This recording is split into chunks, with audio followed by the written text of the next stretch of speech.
ग्रहधनं पुरय पुरय नमः।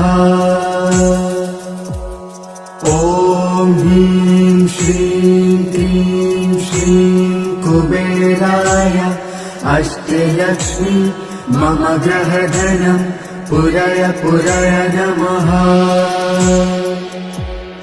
ॐ ह्रीं श्रीं क्लीं श्रीं कुबेराय अष्टलक्ष्मी मम ग्रहधनं पुरय पुरय नमः।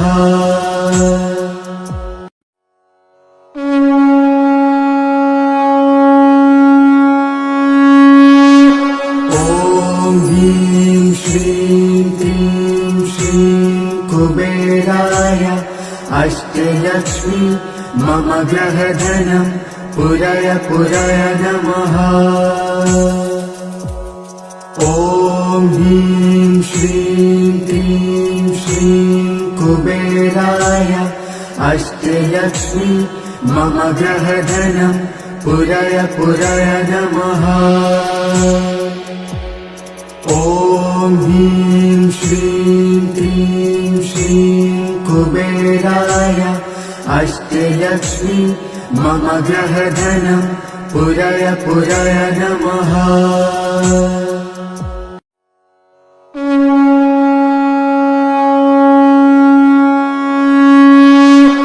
ॐ ह्रीं श्रीं क्लीं श्रीं कुबेराय अष्टलक्ष्मी मम ग्रहधनं पुरय पुरय नमः।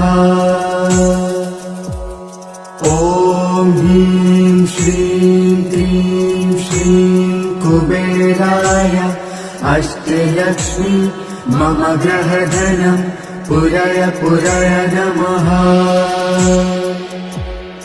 ॐ ह्रीं श्रीं क्लीं श्रीं कुबेराय अष्टलक्ष्मी मम ग्रहधनं पुरय पुरय नमः।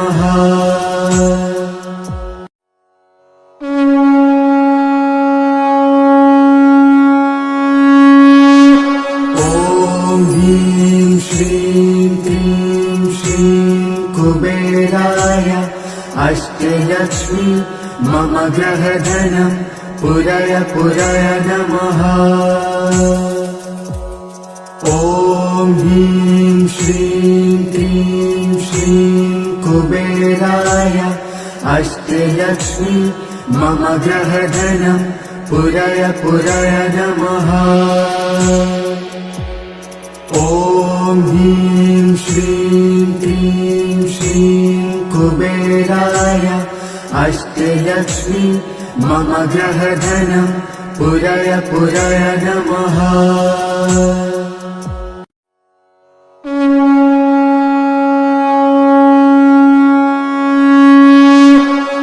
ॐ ह्रीं श्रीं क्लीं श्रीं कुबेराय अष्टलक्ष्मी मम ग्रहधनं पुरय पुरय नमः। ॐ ह्रीं श्रीं क्लीं श्रीं कुबेराय अष्टलक्ष्मी मम ग्रहधनं पुरय पुरय नमः। ॐ ह्रीं श्रीं क्लीं श्रीं कुबेराय अष्टलक्ष्मी मम ग्रहधनं पुरय पुरय नमः।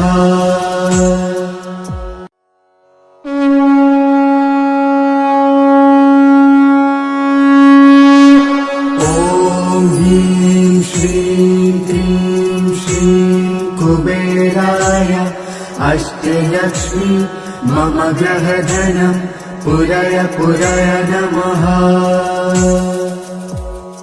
ॐ ह्रीं श्रीं क्लीं श्रीं कुबेराय अष्टलक्ष्मी मम ग्रहधनं पुरय पुरय नमः। ॐ ह्रीं श्रीं क्लीं श्रीं कुबेराय अष्टलक्ष्मी मम ग्रहधनं पुरय पुरय नमः।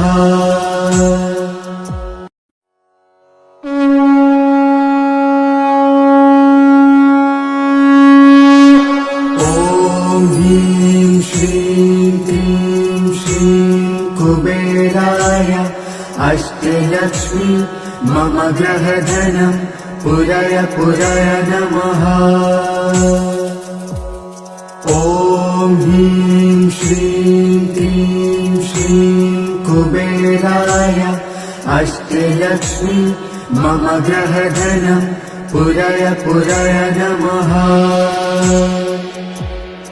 ॐ ह्रीं श्रीं क्लीं श्रीं कुबेराय अष्टलक्ष्मी मम ग्रहधनं पुरय पुरय नमः।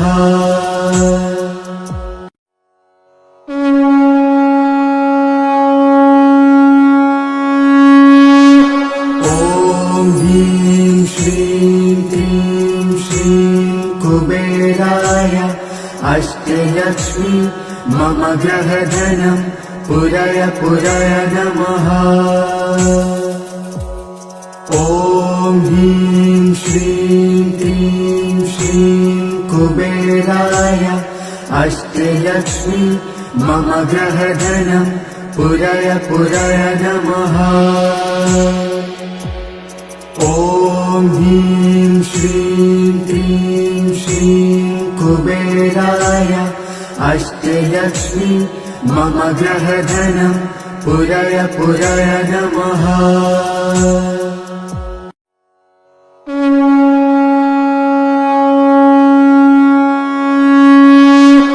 ॐ ह्रीं श्रीं क्लीं श्रीं कुबेराय अष्टलक्ष्मी मम ग्रहधनं पुरय पुरय नमः।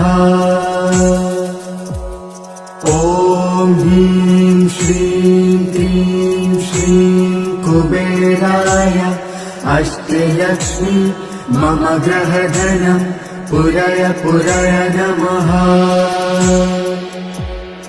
ॐ ह्रीं श्रीं क्लीं श्रीं कुबेराय अष्टलक्ष्मी मम ग्रहधनं पुरय पुरय नमः।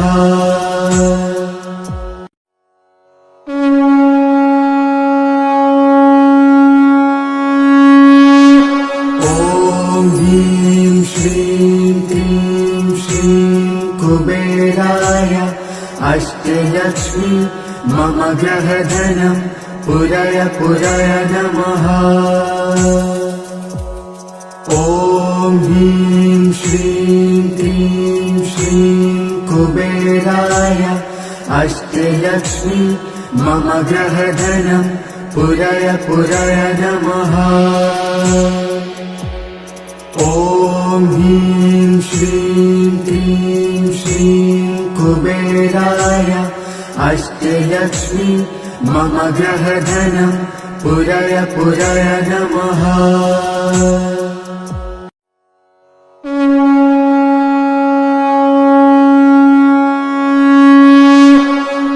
ॐ ह्रीं श्रीं क्लीं श्रीं कुबेराय अष्टलक्ष्मी मम ग्रहधनं पुरय पुरय नमः। ॐ ह्रीं श्रीं क्लीं श्रीं कुबेराय अष्टलक्ष्मी मम ग्रहधनं पुरय पुरय नमः। ॐ ह्रीं श्रीं क्लीं श्रीं कुबेराय अष्टलक्ष्मी मम ग्रहधनं पुरय पुरय नमः।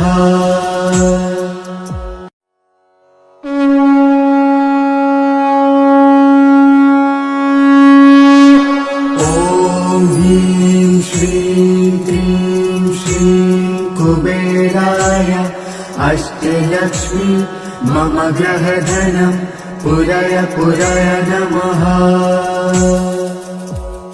ॐ ह्रीं श्रीं क्लीं श्रीं कुबेराय अष्टलक्ष्मी मम ग्रहधनं पुरय पुरय नमः।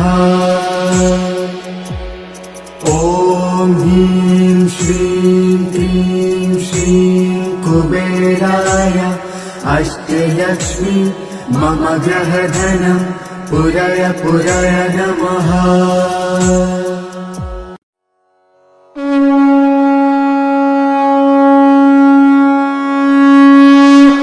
ॐ ह्रीं श्रीं क्लीं श्रीं कुबेराय अष्टलक्ष्मी मम ग्रहधनं पुरय पुरय नमः।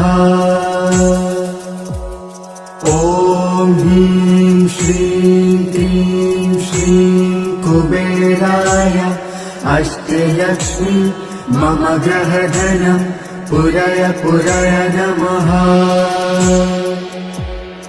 ॐ ह्रीं श्रीं क्लीं श्रीं कुबेराय अष्टलक्ष्मी मम ग्रहधनं पुरय पुरय नमः।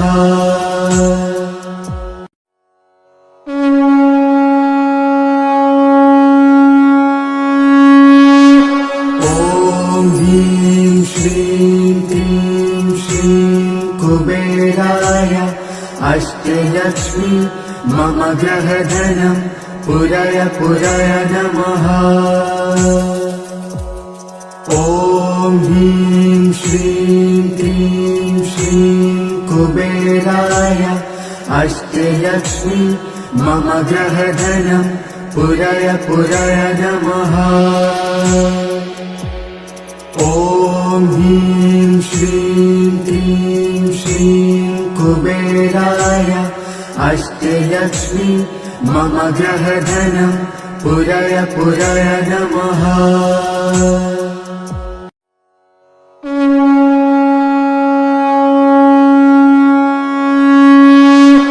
ॐ ह्रीं श्रीं क्लीं श्रीं कुबेराय अष्टलक्ष्मी मम ग्रहधनं पुरय पुरय नमः।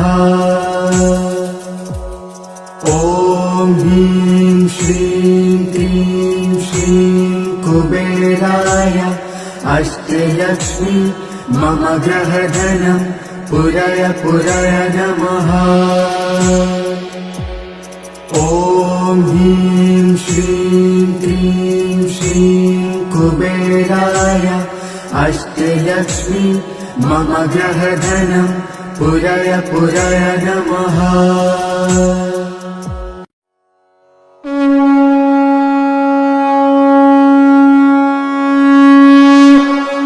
ॐ ह्रीं श्रीं क्लीं श्रीं कुबेराय अष्टलक्ष्मी मम ग्रहधनं पुरय पुरय नमः।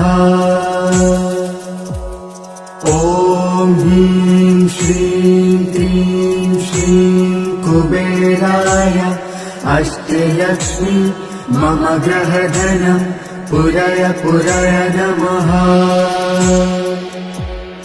ॐ ह्रीं श्रीं क्लीं श्रीं कुबेराय अष्टलक्ष्मी मम ग्रहधनं पुरय पुरय नमः।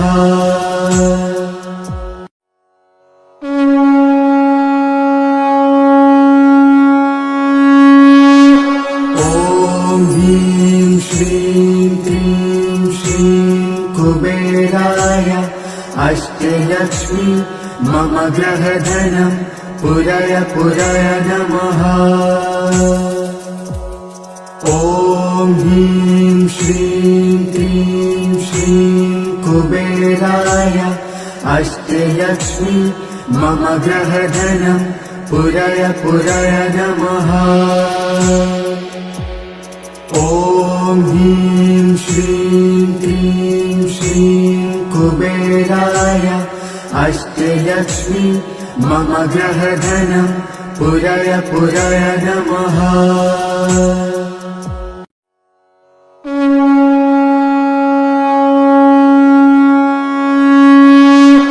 ॐ ह्रीं श्रीं क्लीं श्रीं कुबेराय अष्टलक्ष्मी मम ग्रहधनं पुरय पुरय नमः।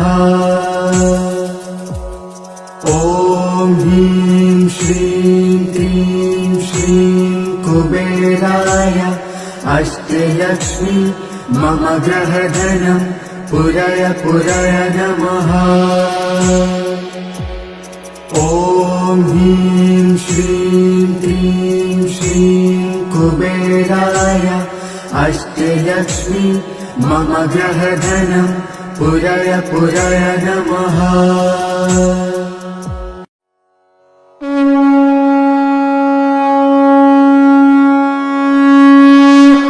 ॐ ह्रीं श्रीं क्लीं श्रीं कुबेराय अष्टलक्ष्मी मम ग्रहधनं पुरय पुरय नमः। ॐ ह्रीं श्रीं क्लीं श्रीं कुबेराय अष्टलक्ष्मी मम ग्रहधनं पुरय पुरय नमः। ॐ ह्रीं श्रीं क्लीं श्रीं कुबेराय अष्टलक्ष्मी मम ग्रहधनं पुरय पुरय नमः।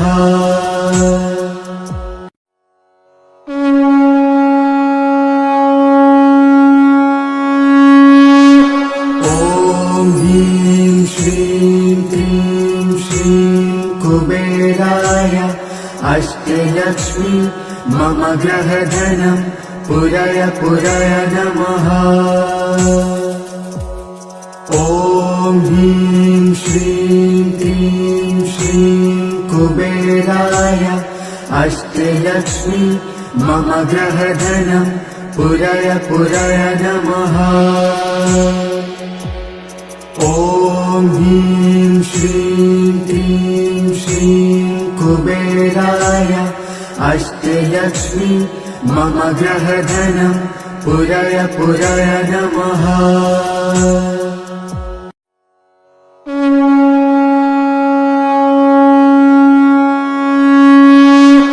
ॐ ह्रीं श्रीं क्लीं श्रीं कुबेराय अष्टलक्ष्मी मम ग्रहधनं पुरय पुरय नमः। ॐ ह्रीं श्रीं क्लीं श्रीं कुबेराय अष्टलक्ष्मी मम ग्रहधनं पुरय पुरय नमः। ॐ ह्रीं श्रीं क्लीं श्रीं कुबेराय अष्टलक्ष्मी मम ग्रहधनं पुरय पुरय नमः।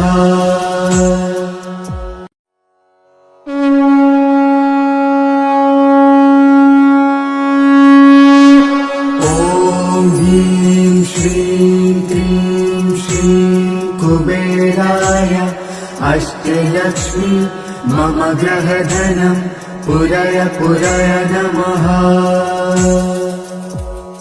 ॐ ह्रीं श्रीं क्लीं श्रीं कुबेराय अष्टलक्ष्मी मम ग्रहधनं पुरय पुरय नमः। ॐ ह्रीं श्रीं क्लीं श्रीं कुबेराय अष्टलक्ष्मी मम ग्रहधनं पुरय पुरय नमः।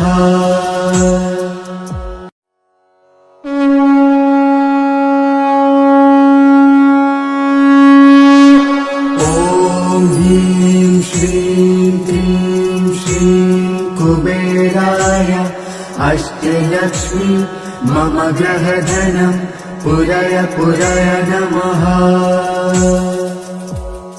ॐ ह्रीं श्रीं क्लीं श्रीं कुबेराय अष्टलक्ष्मी मम ग्रहधनं पुरय पुरय नमः।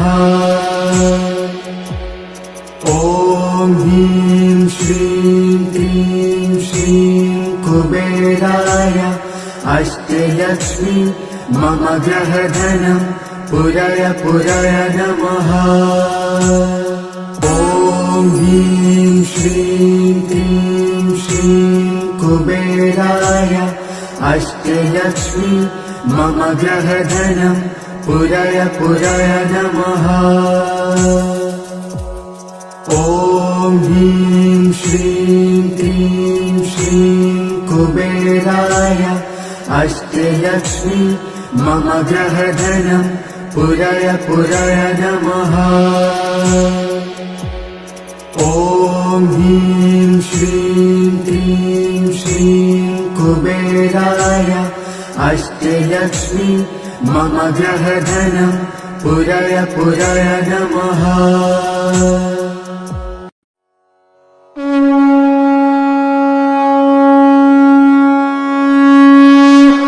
ॐ ह्रीं श्रीं क्लीं श्रीं कुबेराय अष्टलक्ष्मी मम गृहधनं पुरय पुरय नमः।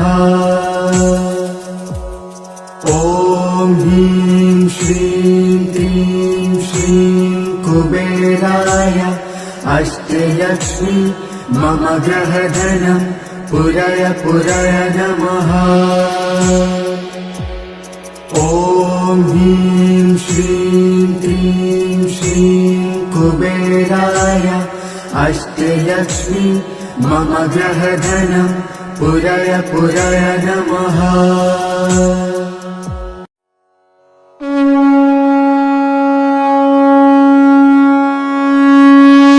ॐ ह्रीं श्रीं क्लीं श्रीं कुबेराय अष्टलक्ष्मी मम गृहधनं पुरय पुरय नमः। ॐ ह्रीं श्रीं क्लीं श्रीं कुबेराय अष्टलक्ष्मी मम गृहधनं पुरय पुरय नमः। ॐ ह्रीं श्रीं क्लीं श्रीं कुबेराय अष्टलक्ष्मी मम गृहधनं पुरय पुरय नमः।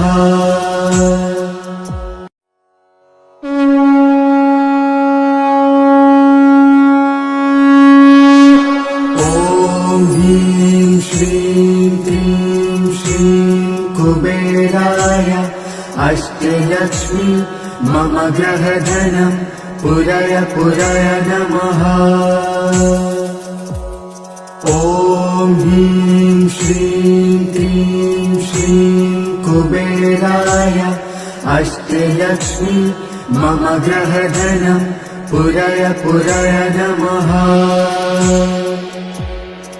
ॐ ह्रीं श्रीं क्लीं श्रीं कुबेराय अष्टलक्ष्मी मम गृहधनं पुरय पुरय नमः।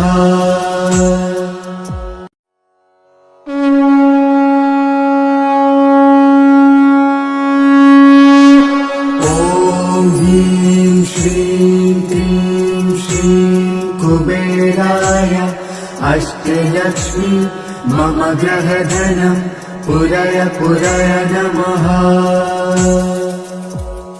ॐ ह्रीं श्रीं क्लीं श्रीं कुबेराय अष्टलक्ष्मी मम गृहधनं पुरय पुरय नमः। ॐ ह्रीं श्रीं क्लीं श्रीं कुबेराय अष्टलक्ष्मी मम गृहधनं पुरय पुरय नमः।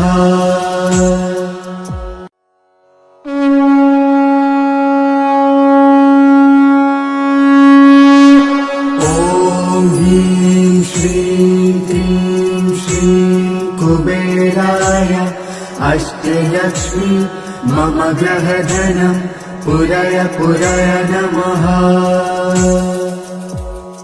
ॐ ह्रीं श्रीं क्लीं श्रीं कुबेराय अष्टलक्ष्मी मम गृहधनं पुरय पुरय नमः। ॐ ह्रीं श्रीं क्लीं श्रीं कुबेराय अष्टलक्ष्मी मम गृहधनं पुरय पुरय नमः। ॐ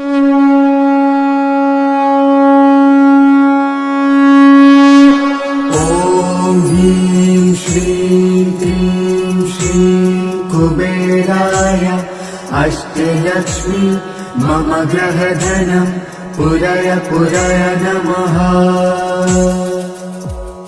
ॐ ह्रीं श्रीं क्रीं श्रीं कुबेराय अष्टलक्ष्मी मम गृहधनं पुरय पुरय नमः।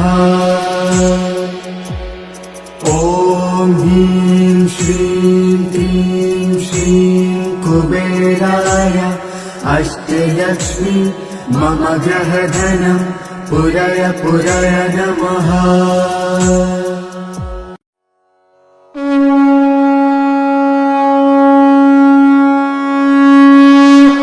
ॐ ह्रीं श्रीं क्रीं श्रीं कुबेराय अष्टलक्ष्मी मम गृहधनं पुरय पुरय नमः।